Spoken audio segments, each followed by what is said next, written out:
bagaimana membersihkan hati dari penyakit-penyakit. Tazkiyatun nufus.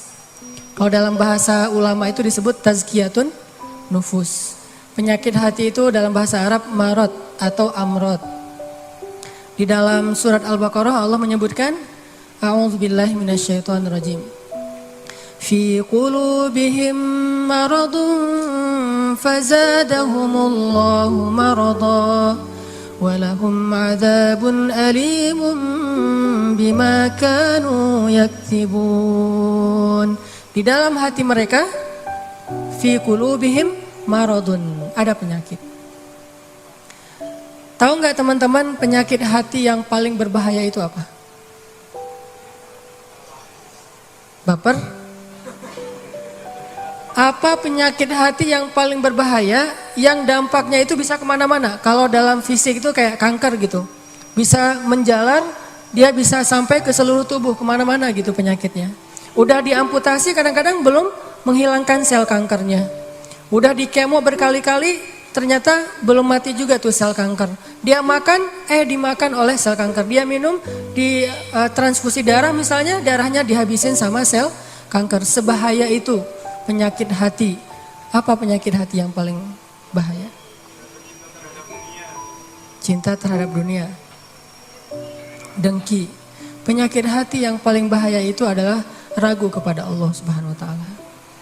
Itulah penyakit yang paling bahaya. Itulah ibu dari semua penyakit hati.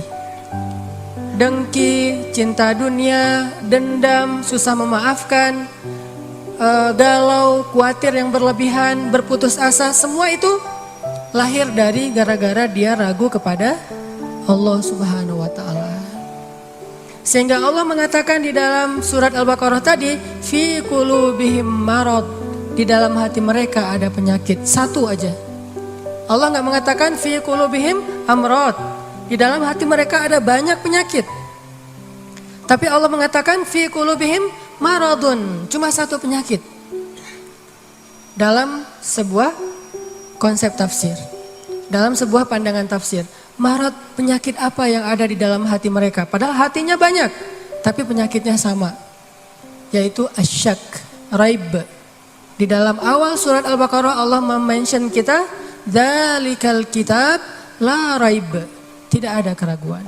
Nanti di halaman berikutnya Allah tegaskan lagi, wa in kuntum fi raibim mimma nazzalna ala abdina fa'tu bisuratin. Kalau kalian masih ragu, jadi di awal Allah sebutkan bab ragu, di halaman berikutnya ada masalah ragu, di tengah-tengah Allah katakan fi qulubihim marad. Itulah penyakitnya. Sehingga ketika orang ragu kepada Allah, dia akan banyak modusnya. Ya, orang kalau ragu sama Allah banyak modus. Bahasa modus dalam surat Al-Baqarah apa? Modus itu dalam surat Al-Baqarah khida. Yukhadi'unallaha walladzina amanu wa ma yakhda'un illa anfusahum wa ma yash'urun. Mereka pakai banyak modus untuk mengelabui Allah Subhanahu wa taala dan orang yang beriman. Padahal mereka hanya membohongi diri mereka sendiri. Penyakitnya karena ragu sama Allah Subhanahu wa taala. Ragu tentang apa? Ragu tentang kebesaran Allah Subhanahu wa taala. Bahwa Allah Maha Kuasa, makanya dia menjadi orang yang gampang khawatir. Khawatir muncul karena dia nggak yakin kepada kekuasaan Allah Subhanahu wa taala. Kalau dia yakin kepada kekuasaan Allah, begitu ada masalah, dia tinggal katakan hasbi Allah, cukup buat saya Allah. Kalau dia yakin kepada Allah, lalu ada masalah, dia hanya mengatakan la haula wala quwata illa billah, maka selesai semua masalah di dalam dirinya. Walaupun mungkin masalahnya belum selesai, tapi dalam hatinya masalah itu udah selesai. Dan itu awal dari kebaikan. Jadi masalahnya adalah kita yakin gak nih sama Allah. Masalahnya adalah gimana cara kita keep the faith, belajar untuk menjaga terus keimanan dan keyakinan kita kepada Allah Subhanahu wa taala. Kayak misalnya dulu tuh ada orang Yahudi, ulamanya orang Yahudi, namanya Rabi kalau bahasa Yahudi. Dia lagi jalan gitu, lagi touring. Lapar nih, di tengah jalan ngeliat ada orang lagi bakar babi guling. Jadi lagi bakar babi gitu, barbecue.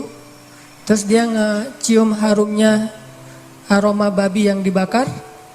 Jadi pengen, jadi lapar. Dia datang kepada orang yang lagi barbecue gitu. Dia bilang, "A'tini hadas samak." Beri saya ikan ini. Dan nyebutnya ikan.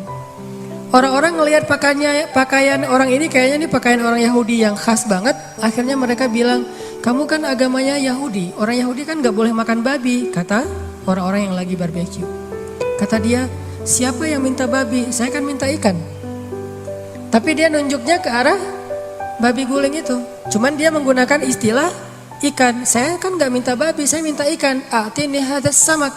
Beri saya sepotong dari ikan ini, tapi nunjuknya ke arah itu. Akhirnya karena mereka malas berdebat, mereka kasih kepada dia makanan tersebut. Dia makan makanan yang haram. Kemudian dia minum bersama mereka dengan minuman yang Allah haramkan.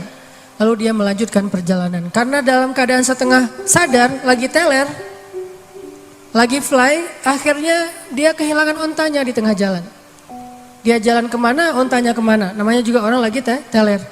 Di tengah padang pasir, dia kehilangan ontanya, kehilangan semua bekal-bekalnya. Baru ketika dia bangun dari tidur, dia panik karena tidak menemukan onta di sebelahnya. Dia pun keliling nyari-nyari ontanya, mondar-mandir kayak Siti Hajar antara Bukit Sofa ke Bukit Marwah, cari ontanya. Pas dia nggak menemukan onta itu, kemudian dia berdoa kepada Allah, "Ya Allah, bantu saya, bantu saya, bantu saya." Nabi kemudian mengkomentari hadis ini, kata Nabi, "Ma'kaluhu haram, mashrabuhu haram, malbasuhu haram, wa ghudhiya bil haram, fa anna yustajabu lidzalik."